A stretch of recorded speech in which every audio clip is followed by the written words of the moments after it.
Dakti hastani joto edisi amchiyo village committee chongmari na hanani Sanmung tisawi Swrangchati hastabe baksa unakoti hangor koilesor bakakseo khobjak Chandipur block bidin thani Deputaion Rwkha TIPRA Motha unakoti hangor committee Deputaion thani manjagika MDC Direndra Deborma unakoti hangor kasku Girendra Deborma Chandipur block kasku Chandan cha khoboi YTF TWF ni adongrok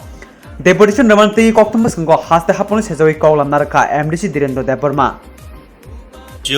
আমাদের ত্রিপুরা রাজ্য election কমিশনারের কাছে আমরা অনেক সময় দ্বারস্থ হয়েছিলাম এবং এমন নাকি আমাদের রাজ্যপাল মহোদয়ের কাছে আমরা অনেক মেমোরেন্ডাম পাঠিয়েছি কিন্তু এরপরেও দেখা যাচ্ছে এই রাজ্যের গণতন্ত্রের জন্য বর্তমান রাজ্য সরকার কিছুই করছে না কিন্তু এর মধ্যে আমরা আরও চেষ্টা চালিয়ে যাচ্ছি এবং আমাদের বিশেষ করে আমাদের এডিসি প্রশাসন পক্ষ থেকে আমরা বর্তমান মাননীয় হাইকোর্টের কাছে আমরা অনেক লিপিবদ্ধভাবে আমরা অনেক দ্বারস্থ হয়েছিলাম কিন্তু কয়েকটা বিগত মাসে আমরা একটা রেজাল্ট পেয়েছি আমাদের মাননীয় হাইকোর্টের পক্ষ থেকে ওনারা সম্পূর্ণ জানিয়ে দিচ্ছেন যে আমাদের রাজ্য সরকারকে এবং বর্তমান ত্রিপুরা রাজ্যের যে ইলেকশন কমিশনারকে আগামী নভেম্বর মাসের প্রথম সপ্তাহের মধ্যে এডিসি ভিলেজ কাউন্সিল নির্বাচনের সম্পন্ন করতে হবে কিন্তু আজকে দেখা যায় বর্তমান রাজ্য সরকার দ্বারা সেই হাইকোর্টের আদেশকে আজকে তারা ডিনাই করছে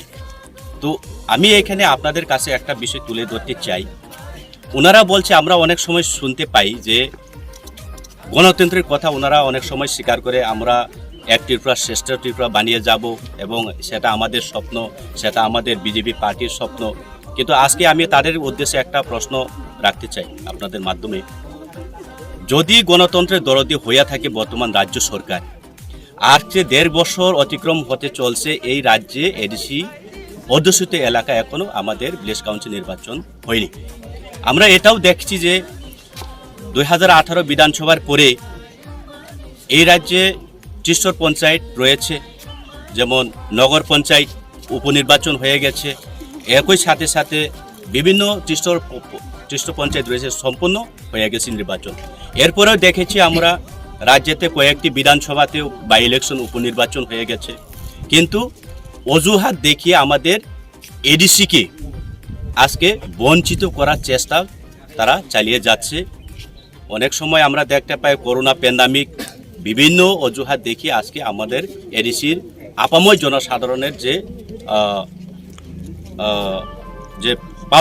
পাওয়াটাকে তারা আজকে হরণ করে নিচ্ছে কেড়ে নিচ্ছে সেই প্রতিবাদে আজকে আমরা আবার আমরা আমাদের সারা রাজ্যের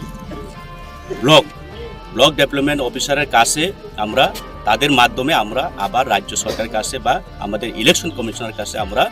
আজকে মেমোরেন্ডাম পাঠানোর জন্য আজকে সাবমিট করছি